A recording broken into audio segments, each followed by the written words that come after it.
Dragon fruit नंतर आता passion फ्रूटला देखील मागणी वाढली आहे। पॅशन फ्रूटला कृष्णफळ देखील म्हणतात आणि या फळाची यशस्वी लागवड देखील होतीये।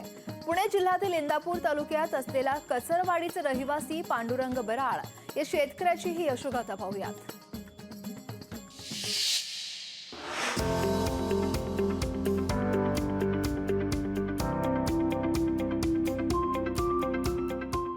पुणे जिल्ह्यातील इंदापूर तालुक्यातल्या कचरवाडी गावचे रहिवासी असलेले शेतकरी पांडुरंग बराळ यांनी चक्क ब्राझिलियन फ्रूट असलेल्या पॅशन फ्रूटची लागवड केली आणि त्या माध्यमातून खूप चांगल्या पद्धतीने उत्पन्न मिळवत आहे। मोठ्या प्रमाणावर भाजीपाला आणि फळपिकांच्या लागवडीतून शेतकऱ्यांनी चांगल्या प्रकारे आर्थिक उत्पन्न देखील मिळवलंय। गेल्या काही वर्षात ड्रॅगन फ्रूट सारख्या फळ पिकांचं उत्पादन आता महाराष्ट्रामध्ये मोठ्या प्रमाणात शेतकरी घेत आहेत। तर जम्मू काश्मीरमध्येच पिकणाऱ्या सफरचंद केसरची लागवड शेतकरी महाराष्ट्रातल्या काही भागात करत आहेत। असाच अनोखा प्रयोग बारामतीमध्ये शेतकरी पांडुरंग बराळ यांनी केल्याचं पाहायला मिळालं। पांडुरंग बराळ हे यूट्यूबला व्हिडिओ पाहत असताना त्यांना पॅशन फ्रूटची लिंक भेटली। त्यानंतर शेतीची सुरुवात कशी झाली जाणून घेऊया त्यांच्याकडून। मी त्या क्लिपनुसार तिथल्या शेतकऱ्यांशी संवाद साधला, तर त्यांचा पत्ता वगैरे मिळवून तिथे आपण विजिटला गेलो। विजिटला गेल्यानंतर तिथं माहिती घेतली, त्यांच्यापासून फळं घेतली आणि त्यांच्याकडून बिया घेतल्या। त्या बिया घेऊन आल्यानंतर आपण आपल्या घरीच म्हणजे नर्सरीमध्ये रोपं बनवली आणि रोपं बनवल्यानंतर आपण 3 ते 3.5 गुंठ्यामध्ये डेमो प्लॉट घेतला।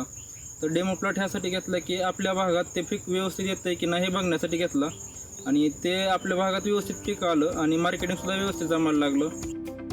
सुरुवातीला 3.5 गुंठा जागेमध्ये डेमो प्लॉट केल्यावर त्यांनी 1 एकर जागेमध्ये लागवड करण्याचा निर्णय घेतला। रासायनिक खताचा वापर टाळत शेणखताचा वापर केला। महत्त्वाचं म्हणजे या फळावर कुठल्याही रोगाचा बुरशीचा प्रादुर्भाव होत नाही। या फळाला साधारण 70 रुपये ते 140 रुपयेपर्यंत दर मिळतो।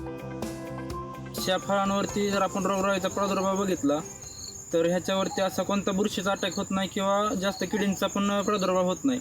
फक्त ह्याला एकच अडचण आहे की फळमाशी आपण कंट्रोल करण्यासाठी कोणते स्प्रे वगैरे घेत नाही, कारण स्प्रे घेतल्यानंतर एक मधमाशी मरते किंवा बागेकडे फिरकतच नाही असं होतं। या फळामध्ये जास्त प्रमाणात व्हिटॅमिन ए, बी आणि सी मोठ्या प्रमाणात आढळतं। आयर्न, फॉस्फरस देखील आढळतं, त्यामुळे रक्तप्रवाह सुरळीत होण्यास मदत होते। पांढऱ्या पेशीही कमी करण्यास मदत होते।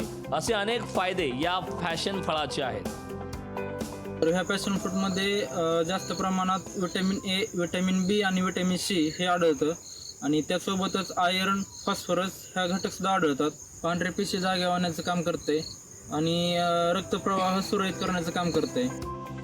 पारंपरिक शेतीला फाटा म्हणून नवीन पद्धतीकडे वळल्यास शेतकऱ्यांचा फायदा होतो असं हे शेतकरी सांगतात। पारंपरिक शेती करत असताना पारंपरिक शेती तर कराच, पण त्यालाच एक फाटा म्हणून नवीन पद्धतीकडे वळा तर त्याला बराच स्कोप आहे। कारण मार्केटमध्ये जे आता नवीन आहे ते चांगलं चालतं मार्केटमध्ये आणि शेतकऱ्यांचा फायदाही होतो।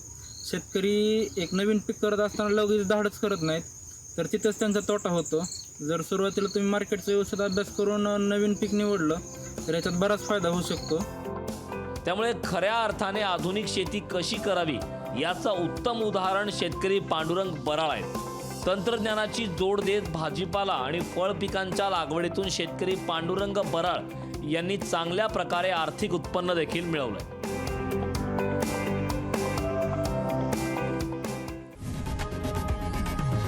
लोकशाही मराठी ऐका, पहा, जागरूक रहा।